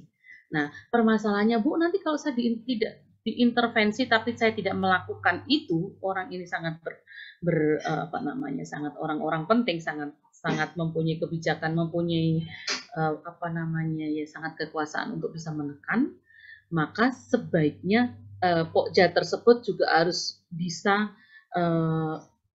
memberikan pemahaman kepada pimpinannya. Pak, seandainya ya kan Pokja ini punya lebih banyak ilmu nih di bidang pengadaan barang dan jasa. Ini intervensinya masalah apa? Tolong yang ini dimenangin. Ya, kasih pemahaman dengan cara yang santun. Bapak, kalau mau menang tuh harus begini, begini. Selama dia mampu bisa mencukupi ini, maka dia why not? Kalau memang dia bersaing secara fair, dia harganya wajar, kemudian dia lulus teknis, lulus harga, ya dia menang. Kasihnya begitu saja, jangan kok wah tidak. Oh, nanti kita dipindah di pucuk gunung nanti. Nah, bagaimana caranya kita dengan santun, dengan ilmu yang kita punya, ya, tetapi kita tidak menyakiti pimpinan kita, ya, tidak menggurui, ya, insya Allah paham. Ya, ditakut-takutinnya pakai ini aja, apa namanya, dengan pendekatan yang apa ya, mungkin ya pendekatannya beda-beda sih. Kalau saya sih kalau ada yang kok begitu telepon ke saya cuma bilang gini, Bu, saya mau nggak Bu, saya diintervensi kayak gini. Ya jangan nekat. Ya, kalau kamu nekat, coba deh kamu buka deh laptopnya, ada foto anak-anaknya nggak sama istrinya? Ada Bu, coba dibuka dulu, udah dilihatin dulu ya. Kenapa Bu? Ya barangkali 2 tahun nggak ketemu, coba gitu aja. Ya kan akhirnya kan, oh iya, terus gimana Bu? Saya begini. Nah, nanti masing-masing itu pasti ada, kecuali memang orang yang nggak bertuhan, yang ketika kita anak buahnya memberikan masukan justru malah mindahin kayak gitu, pasti kita sentuh aja. Sekali lagi saya selalu ngajarkan, sentuh dia tepat di hatinya kayak gitu. Jadi tidak menggurui, tetapi pesannya sampai begitu, Pak Yal. Oke, Pak Agus, sok silakan Pak Agus. Bisa dibuka mic-nya. Pak Agus, silakan Pak Agus untuk open mic. Ya, silakan sambil kenalan ya Pak Agus. Ya, terima kasih Ibu. Dengan narasumber, kenalkan saya Agus Kurniawan dari Jayapura, Bu. Woi, Jayapura, silakan. Ya, ini Bu, materinya cukup padat sekali, ya. Waktunya yang kurang ya Pak. Nah, iya, terima kasih. Terkait dengan fraud, kita sebenarnya sering kita mendengar itu fraud itu boleh dikatakan sebenarnya sebuah kecurangan ya Bu ya. Bisa diidentik. Oke. Kemudian apakah perbedaan mendasar antara fraud dengan mens rea itu? Oke. Kalau kita kenal kan niat jahat ya. Ya. Nah, kemudian tadi Ibu jelaskan terkait dengan conflict of interest (COI). Apakah conflict of interest merupakan bagian dari fraud atau dia bisa berdiri sendiri? Nah, kalau kita lihat kan kecurangan secara global ini, secara umum ya. Nah, mungkin kesempatan ini mungkin Ibu bisa jelaskan secara mungkin perbedaan yang mendasar antara fraud, kemudian mens rea, kemudian conflict of interest, apakah itu bagian terpisah atau dalam bingkai sebenarnya itu fraud semuanya. Ya, terima kasih Bu. Oke, baik. Terima kasih Pak Agus, luar biasa. Pak Agus, jadi saya bicara yang gampang dijawab dulu tentang COI ya. Jadi conflict of interest itu belum tentu sebuah fraud. Ya, bisa saja memang ada konflik kepentingan, tetapi nggak ngeganggu profesional, bisa nggak apa-apa lah. Di dalam perpresnya COI itu memang sesuatu yang harus dihindari ya, karena itu sebenarnya etika sebuah pengadaan itu atau apapun itu sebuah etika. Etikanya jangan ada konflik kepentingan ya. Ini baru konflik kepentingan, belum tentu itu sesuatu fraud kayak gitu. Tetapi mendekati, deket sekali nih bisa gitu. Jadi potensinya lebih gede untuk melakukan fraud ketika ada COI gitu. Tapi belum tentu semua COI itu fraud gitu. Pasti ada yang tidak fraud. Karena apa? Oh, dia ponakan tapi dia profesional. Ya, nggak ada hubungannya dengan saya sebagai omnya misalnya. Ya, dia mendapatkan pekerjaan itu pun dengan tender, ya, kebetulan kok menang. Ya, itu bukan sebuah kesalahan. Itu bukan sebuah kejahatan juga, karena dia tadi sekali lagi COI itu kalau bisa dihindari. Ya, karena itu mohon maaf kurang etis. Ya, hukumannya apa sih terhadap sebuah pelanggaran etika? Ya, nggak etis saja. Itu makanya tadi saya katakan, ayolah kalau bisa jangan kan gitu. Tapi kalau saya satu-satunya yang mampu loh Bu, sok silakan. Yang penting Anda profesional. Kayak gitu. Kayak itu COI. Nah, kemudian fraud dan mens rea. Mens rea itu susah Pak dibuktikan gitu. Namanya sebuah niat gitu. Susah untuk dibuktikan gitu. Tadi ada perbedaan yang sangat tipis antara kekurang pahaman, kekurang telitian, ya kan tadi kan ada kekurang telitian, ada mungkin dia melakukan itu ya karena memang kurang teliti, bukan niat jahat, karena kurang teliti. Ya, ada lagi yang tadi kekurang telitian, kemudian tadi kekurang mampuan juga ya, atau kekurang pahaman kayak gitu. Jadi itu bedanya sangat tipis, dan untuk membedakan itu mens rea membuktikan itu memang susah Pak mens reanya. Terdapat mens rea itu panjang nanti kok pembahasannya. Jadi mungkin dimulai dari perencanaannya dulu begini itu panjang. Tapi ketika kita secara kasat mata mens rea itu susah untuk dibuktikan. Nah, apakah mens rea itu merupakan sebuah fraud? Ya kalau niat jahatnya itu benar terbukti ya itu sebuah fraud. Seperti itu. Memang fraud itu luas, tidak hanya sekedar finansial saja, tetapi bisa lebih luas. Dia hanya ngeluarin SK, mengeluarin sebuah tadi kan yang saya sampaikan hanya sebuah sebuah surat keputusan yang ternyata itu berakibat ke sesuatu yang lebih luas lagi. Nah itu juga sebuah fraud. Seperti itu. Mungkin itu Pak Agus, kalau memang harus diskusi lagi silakan. Silakan Pak Agus. Bagaimana Pak Agus, sudah puas atas jawaban yang disampaikan oleh Bu Mulyati? Ya, justru kalau kita lihat, kalau untuk mens rea kan harus kita buktikan dulu. Ya. Tapi yang terjadi kalau begitu adalah semuanya bisa saja kita bisa katakan itu indikasi awal sudah fraud ya, ada kecurangan ini. Kan begitu kan Bu? Ya. Nah, kemudian terkait dengan tadi, kalau penerbitan SK, kalau ada indikasinya itu ada niat, itu jelas fraud. Tetapi andai kata menerbitkan sebuah SK, sebuah surat keputusan tadi Ibu singgung, itu adalah sebuah policy, diskresi. Nah, apakah itu andai kata di kemudian hari ternyata ini adalah fraud, ya kita buktikan dulu Bu, apakah itu sebuah fraud atau bukan. Maksud saya seperti itu Ibu ya. Mungkin itu saja Bu, terima kasih untuk penjelasannya Bu. Baik, terima kasih juga Pak Agus. Nah makanya tadi tidak sesempit fraud itu hanya sebuah financial effect aja, tetapi ada yang mungkin lebih luas lagi. Ada sebuah kebijakan yang mungkin dibuat oleh suatu pimpinan ya, entah itu pimpinan satker, pimpinan OPD, pimpinan kepala daerah dan lain sebagainya. Ketika dia membuat sebuah kebijakan pun itu bisa saja ya syarat dengan adanya fraud. Ya, jadi sangat luas fraud ini. Tidak hanya sekedar finansial saja. Begitu Pak Agus. Ada yang bertanya lagi, Pak Yadi? Silakan. Yang raise hand.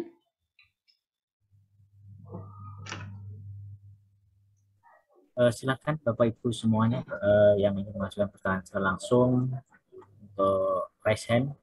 Masih ada waktu sekitar 5 sampai dengan 10 menit. Dan perlu kami ingatkan bahwa Bapak Ibu yang belum mengisi daftar hadir, silakan untuk mengisi daftar hadir.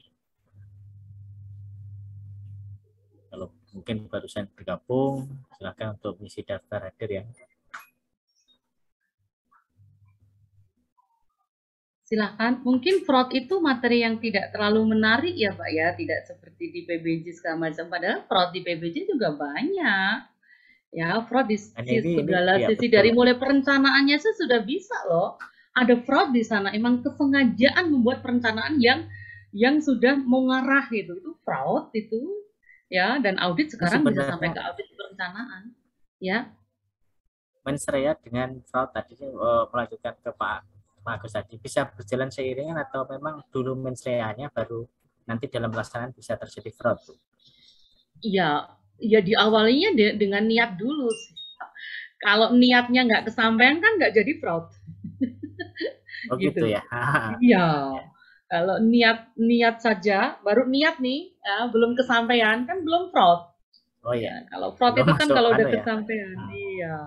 Kalau bikin SK-SK-nya itu kemudian ternyata tadi kan ini sebenarnya niatnya nih SK-nya untuk begini, tapi ternyata tidak terjadi apa yang dikhawatirkan ya, tidak jadi fraud gitu. Fraud itu ya niatnya udah kesampaian itu. Seperti itu. Berarti niat aja nggak cukup ya. Niat saja Niat tidak aja cukup. nggak cukup ternyata ya. Niat saja tidak cukup ya. Iya. Barangkali Pak Hanung mau mengajukan pertanyaan, silakan Pak Hanung.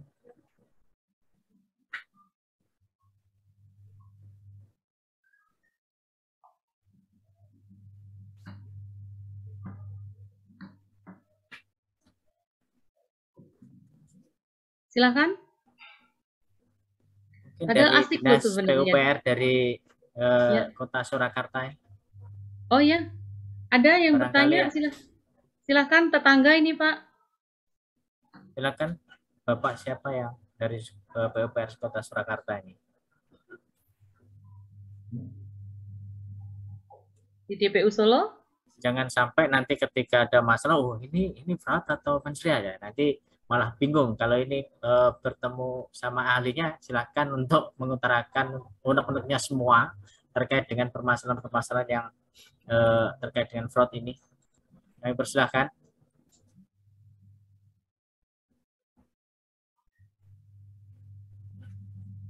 Oh iya nih ada. Silakan. Oh Pak Hendra ada ya, Pak Suhendra ya. Mungkin Pak Suhendra mau bertanya secara langsung. Mari Pak, sama-sama Afif kita diskusi Pak Hendra. Enggak, nyimak aja Bunda dulu. Nyimak, ayo diskusi Pak. Gimana? Aman-aman ketemu aja loh, Pak. Akhir tahun pekerjaan selesai semua? Ya, alhamdulillah. Tatkin terjaga, tercapai semua. Mantap. Tinggal ini sibuk nih, persiapan review laporan keuangan. Review. Oh belum, baru persiapan, belum selesai. Sudah sih, artinya target di minggu ini. Oh oke, siap. Jangan sampai di penghujung 31 Maret. Gimana cerita Pak? Enggak sih. Cuma ya tadi yang terkait niat itu, niat apa sih? Tadi mensrea. Ini sependek pengetahuan saya sih Bu ya, menyambung aja tadi. Bahwa niat jahat, niat atau mensrea itu kan sebenarnya hanya baru berupa niatan toh yang belum diaplikasikan melalui perbuatan. Nah, istilah kalau perbuatan yang sudah teraplikasikan itu namanya kalau bahasa hukum itu actus rea ya. Nah, kalau bahasa auditnya itulah yang disebut dengan fraud. Niat yang diaplikasikan melalui perbuatan itulah actus rea. Tapi belum tentu kesalahan itu adalah fraud ya, Bu. Saya sepakat dengan Ibu tadi. Bisa saja tadi itu kesalahan evaluasi terus dianggap fraud kan belum tentu kan, Bu ya. Ketidakpahaman orang itu belum tentu fraud. Tapi dari kacamata APHP yang itu kan kita tidak tahu. Masing-masing punya persepsi tersendiri, Bu. Oke, Bu, itu cuma sekedar pengantar saja. Oke, mantap Pak Hendra. Pak Hendra pindah ke Jawa Timur ya? Background-nya kok pindah Jawa Timur itu? Enggak, ini cuma kopas aja dari teman-teman, Bu. Pas dari Pak Muklis mesti ya? Ya, benar. Cak Mustafa. Pak Mustafa. Pak Mus. Oke, terima kasih Pak Hendra. Sukses sehat selalu. Iya. Amin, sama-sama. Oke, Bapak Pak Yadi, Ibu semuanya. silakan. Barangkali kalau tidak ada Semoga yang, Pak Yadi lupa dengan Masjid Agung Karanganyar.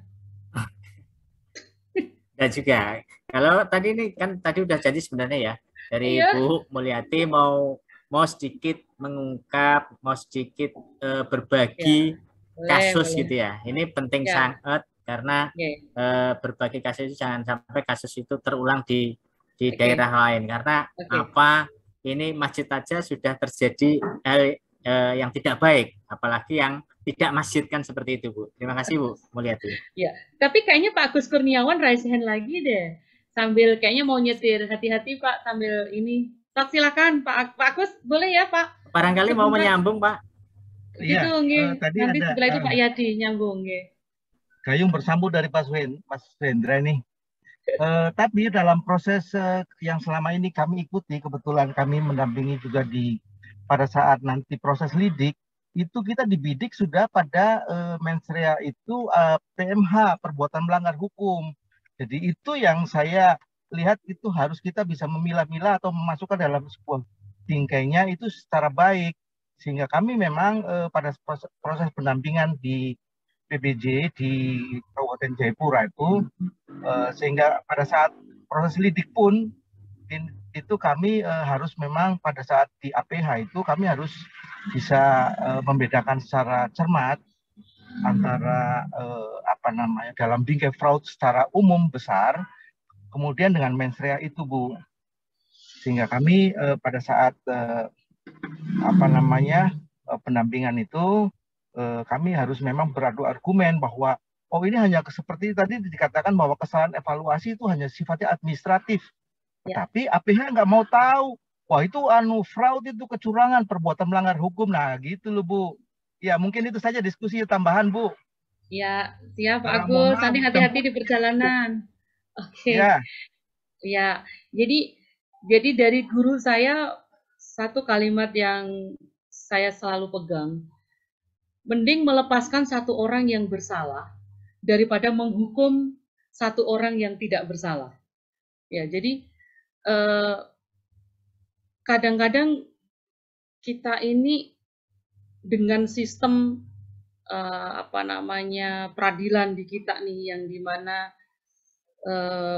LP, lembaga pemasyarakatannya itu mungkin kurang layak, kurang manusiawi, ya sebaiknya hal-hal yang mungkin bisa dibina, ya mending kita selesaikan tidak secara pidana. Kalau hal-hal yang mungkin karena kesalahan mengevaluasi, ya mungkin kesalahan mengentry dan lain sebagainya, itu bukan sebuah kejahatan, bukan sebuah fraud, ya. Kalau memang kepepetnya kok itu sengaja, itu dampaknya seberapa besar sih, kayak gitu. Nah, itu harus, kalau kita jangan sampai ke terlalu ya terlalu apa-apa sedikit-sedikit penjara gitu ya. Penjaranya nggak manusiawi gitu. Jadi kalau bisa berikan ya pemahaman bahwa mungkin salah, tetapi salah itu bukan jahat. Bisa dipahami ya. Jadi orang salah itu belum tentu orang jahat gitu loh. Oke, dia salah, ngentrinya salah, oke. Ya, salahnya karena apa? Karena nggak mampu, karena nggak teliti dan lain sebagainya. Oke, dia salah, tapi dia bukan jahat. Jadi sebuah kesalahan itu belum tentu sebuah kejahatan. Ya, saya salah ya, tapi bukan sebuah kejahatan. Kalau gitu kan sebentar-sebentar kita masuk penjara, Pak. Kalau sebentar-sebentar manusia itu kan tempatnya salah dan dosa itu. Begitu yang bersalah masuk penjara, ya semua orang dimasukin ke penjara nanti. Oh, kamu salah masuk penjara. Jadi itu yang harus kita pahamkan baik kepada teman-teman di aparat penegak hukum, ya. Memang harus sering-sering kita ajak diskusi, mungkin untuk melembutkan hatinya bahwa memandang sebuah kesalahan itu bukan sebuah kejahatan. Itu saja sih Pak Agus. Terima kasih. Hati-hati di perjalanannya. Ada diskusi lagi, monggo. Pak Yadi tadi ya. Barangkali saya berharap Bapak lupa loh. Oh, silakan Bu, dilanjut Bu. Ya tadi ya. Ini. Jadi saya nggak bisa bilang itu sebuah fraud. Yang akan saya ceritakan ini bukan sebuah fraud, ya. Karena itu harus dibuktikan. Jadi saya juga mengatakan tadi, sebuah kesalahan bukanlah secara otomatis menjadi sebuah kejahatan. Jadi kesalahan yang dilakukan atas tadi pembangunan masjid tadi itu karena terlalu memaksakan waktu, ya terlalu memaksakan waktu. Jadi orang nggak rasional akhirnya. Jadi ketika harusnya itu di perencanaan itu untuk 18 bulan, dipaksa menjadi 15 bulan. Dan ketika ternyata 15 bulan itu waktu yang kemarin udah ditentukan, karena ini kan multi years Pak. Waktunya udah mau habis, tendernya gagal 2 kali. Akhirnya dipaksa menjadi 13 bulan. Ya. sudahlah kalau emang itu terlambat ya ya ya masuk akal kalau itu terlambat karena memang dipaksakan. Dimulai di bulan Desember awal harus berakhir di Desember berikutnya, di mana apa namanya ya namanya bulan Desember itu mesti bulan hujan ya. Orang kalau mau masang apa namanya membuat tower ya sekian hampir 75 meter, 100-an meter, kalau hujan lebat begitu, ya risknya kan sangat tinggi. Ya, mending dia turun. Akhirnya apa? Ya udah, nggak bisa mengerjakan. Kalau malam juga risikonya tinggi juga karena dia harus manjat kayak gitu. Dan akhirnya ketika itu sebuah keterlambatan, sebenarnya itu sebuah ya sudah tidak bisa dihindari kalau memang waktunya kurang. Ya kecuali dia ada effort yang lebih, tenaganya dilipat gandakan, ya waktunya mungkin ditambahin 1 shift lagi, ya itu mitigasi risikonya, manajemen risikonya memang tidak dijalankan dengan baik. Ya, tetapi kalau dari kami, kacamata kami sebagai orang usernya, end usernya, ya memang kita ada keterlambatan pemanfaatan. Ya, keterlambatan pemanfaatan itu kalau di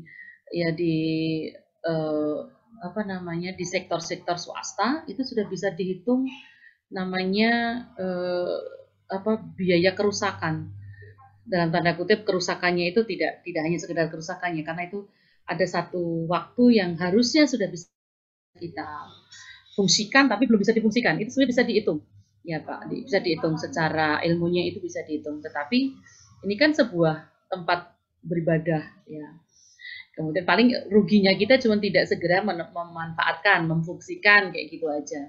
Nah, kemudian dari segi yang lainnya kan kita tekan apa namanya risiko yang dari kita.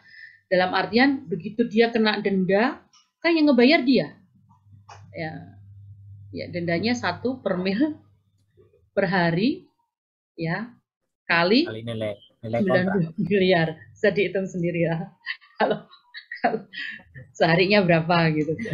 Nah itu bukan kita Pak, dan kita ngebayarnya pun nanti di anggaran perubahan tahun ini. Ya jadi dari segi resikonya kita low risk banget. Ya risikonya cuma tadi hanya apa namanya tidak segera bisa menggunakan tempat ibadah kami itu saja. Ya tapi lepas dari itu ada apakah itu ada fraud dan tidak, itu perlu pembuktian dan saya nggak bisa bicara di sini seperti itu. Itu sih Pak Yati ceritanya. Terima kasih.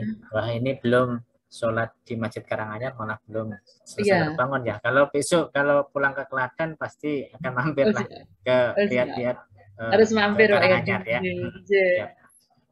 Oke, terima kasih Bapak Ibu semuanya. Barangkali kalau hari ini kalau ini sudah sampai ke penghujung acara, kalau tidak ada yang raise hand atau bertanya secara langsung, ini di kolom chat juga sudah tidak ada yang bertanya. Mohon kiranya Ibu Mulyati untuk closing statement untuk acara hari ini. Terima kasih. Baik, terima kasih Bapak Ibu yang sampai sekarang masih 232 orang yang masih bergabung. Terima kasih sudah bersama dalam diskusi tentang fraud ini, tentang apa namanya sistem anti fraud yang ada di organisasi kita. Apakah sudah ada, jangan-jangan malah belum ada, seperti itu. Nah, mari kita sama-sama memikirkan, karena apa? Ini adalah tugas bagi semua orang, karena fraud itu ada di semua lini, bisa dilakukan siapa saja, dan selalu berkembang, ya, selalu berkembang dan selalu berubah. Maka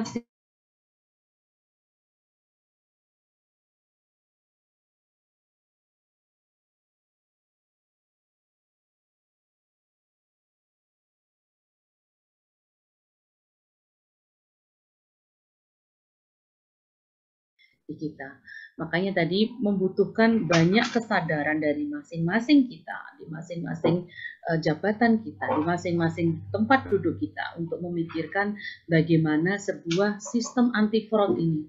Ya, dengan tadi mungkin ada apa namanya sebuah metode, sebuah planning tentang anti fraudnya dan lain sebagainya. Kita harus sering berdiskusi dan terus menerapkan keterbukaan, kejujuran seperti itu di organisasi kita. Mungkin tidak banyak yang saya sampaikan, semoga yang sedikit ini bisa bermanfaat. Ada kesalahan mohon maaf, terus bersahabat dengan saya. Assalamualaikum warahmatullahi wabarakatuh. Waalaikumsalam. warahmatullahi wabarakatuh. Bapak Ibu semuanya, kita sudah di penghujung acara. Saya selaku moderator, mohon maaf apabila ada salah kata. Saya akhiri cukup sekian. Wassalamualaikum warahmatullahi wabarakatuh. Waalaikumsalam.